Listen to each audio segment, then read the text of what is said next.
July 1941. The rattling buzz of a bush plane awoke her that morning, and, as it just so happened, Elisabeth had been dreaming of her sister. She had been back at her childhood home in Lititz, Pennsylvania. Like all of the dreams about her sister, Elisabeth imagined Jacqueline as she was when she was 11 years old. When they were 11 years old. 1921, the year that Jacqueline disappeared forever. But beyond the broadest details, her sister's sad eyes, the vast creaking farmhouse, the clattering stalks of corn that surrounded their yard like an interminable forest. The rest of the dream was lost to Elisabeth as soon as she opened her eyes. That distant world and all its distant comfort, obliterated by a postal plane grinding through the sky on its way into town. Wait, Elisabeth thought, blinking sleep away. Oh, yes. She was back in Alaska, Tanacross, Alaska, a village with a population of 85 people. About 200 miles southeast of Fairbanks, Tanacross was a place so far from Pennsylvania that it sometimes felt like a different world. Elisabeth sat up, one hand sweeping through her hair. Her husband John had been away at a seminar in Juneau for almost a week, and she never slept soundly without him, purely out of habit. And then there was the light, that ceaseless summer light. In Alaska in July, the sun hardly ever went away. More often than not, Elisabeth's nights were filled with dreams, sometimes about her sister, sometimes nonsense, sometimes music, just music, an indistinct melody playing in circles. No matter the dream, she rarely slept well in the summertime. They had been living in Alaska for 3 years, and each passing summer had been more difficult than the last. "Mama, are you awake?" Margaret was standing in the frame of the bedroom's open door. She was dressed in the cotton nightgown that Elisabeth had made for her last Christmas. Glinting white light shined through the windows beside the bed, and Margaret's blonde hair and pale skin made her look like a ghost. She looked, Elisabeth thought, very much like she and Jacqueline had looked when they were 11 years old. That same age that Margaret was now. "Yes, honey, I'm awake," Elisabeth said. "I'm sitting up, aren't I?" Margaret patted across the room. "I thought you might be a somnambulist," she said, hopping up onto the bed. Margaret leaned back against Elisabeth, collapsing into her arms like a happy cat. "I might have thought the same about you," Elisabeth said, smiling, pulling her close. She glanced at her wristwatch on the nightstand. It was 5:15 in the morning. "What are you doing up so early? Studying your vocabulary?" "No, I memorized everything last night.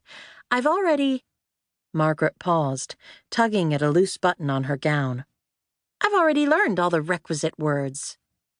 "I can tell." Elisabeth leaned closer to the top of Margaret's head. Her daughter smelled like sleep, musty, yet also vaguely sweet. "From what I hear," Elisabeth added, "I'm sure you'll do very well on your test. You always do." That she did. Though Margaret was just 11 years old, she acted and read well beyond her age. Since moving to Alaska, Elisabeth and John had educated her themselves at home, and Margaret took to everything they taught her with a speed and retention that was sometimes shocking. She eschewed Nancy Drew for H.G. Wells, traded toys for books of logic problems. For Christmas, in addition to the nightgown, Elisabeth and John had given her the first 3 letters of an encyclopedia series, a massive book that she read from one cover to the other as if it were a novel. Tilting back her head, Margaret looked up at her. "Was that Mr. Glazer's plane?" "Probably," Elisabeth said. "He's supposed to come by today. He's awfully early, though." "He woke me up." "Me too." "Will he have my book?" For weeks, Margaret had eagerly awaited the arrival of a science book Elisabeth had bought through a catalog. It contained instructions for 30 different experiments that children could conduct at home. Baking soda and vinegar became volcanic lava. Paper clips defied all logic and floated on water. Vegetable oil and club soda mixed to make an alien sea, its waters churning with fluorescent yellow globules. Once a week, the post office delivered mail, groceries, clothing, books, and medical supplies, anything they ordered, though certain requests took longer than others. They had sent for Margaret's book 6 weeks earlier. "Maybe he'll have it," Elisabeth said. Closing her eyes, wishing for sleep again, she pulled Margaret tighter. "We'll just have to wait and see." "If he doesn't have it, can you ask him what's taking so long?" "I'm not going down there right now. I'm not meeting him." "But Mr. Glazer—" "He'll leave his deliveries on the landing strip," Elisabeth said. "He doesn't need any help." And Elisabeth didn't want to give it. Walter Glazer was nice enough. Nice, though always in a hurry. But there were few things that seemed less appealing right now than stepping out of bed, getting dressed, and meeting someone, anyone, on the landing strip at 5:15 in the morning. But Margaret wouldn't let it go. "Please," she said. "Please." And she wiggled out of Elisabeth's arms. Margaret knelt, bouncing lightly in front of her. "I need the book for my lessons," she said. "I have a lesson next week I need it for." "Which lesson?" But Margaret didn't hear the question. "Please ask him what's taking so long, Mama. Please, Mama." "If he doesn't have it, he doesn't have it." "But you can ask him why." "He's probably already left."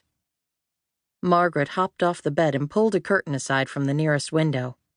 "He's still there," she said. "I can see the tip of his tail fin over Mr. Wallace's house." Elisabeth was pushing the sheets away from her legs. "Mama, please," Margaret said, bouncing on her toes. "Mama!" "Let me think about it," she said. But they both knew that this was code for, okay, I'll do it.